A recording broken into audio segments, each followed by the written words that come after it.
दरअसल इस वंतारा का पूरा नाम है Vantara green geological rescue and rehabilitation centre.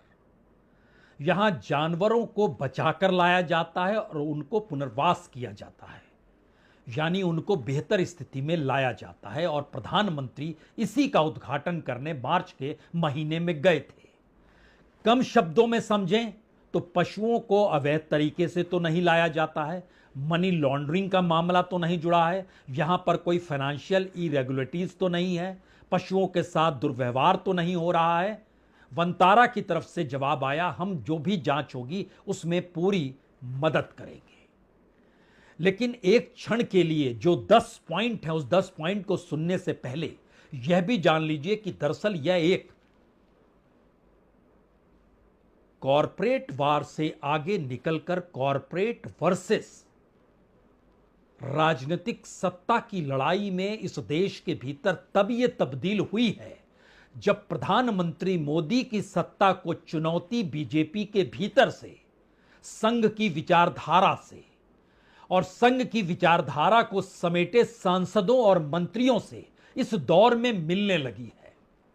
इसीलिए अपने रेस्क्यू और अपने रिहैबिलिटेशन को लेकर प्राइम मिनिस्टर मोदी हो या गृह मंत्री अमित शाह हो या मौजूदा राजनीतिक सत्ता हो, यह सवाल बीजेपी और संघ के भीतर काफी कुलांचे मार रहा है।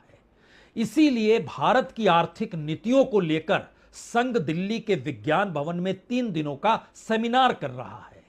और जो टैरिफ कल से बढ़ने वाला है, जो रूस से तेल खरीदने की एवज में 25% बढ़ जाएगा कल सुबह 9:30 बजे से, उसका असर भारत की इकोनॉमी पर कैसा पड़ने वाला है, रोजगार पर कैसा पड़ने वाला है, जो एक्सपोर्ट किया जाता था उस पर कैसा भयानक तौर पर पड़ने वाला है, यह सारी परिस्थितियों का एनालिसिस खुद मोदी कैबिनेट भी कर रही है, दिल्ली में ही आज करेगी।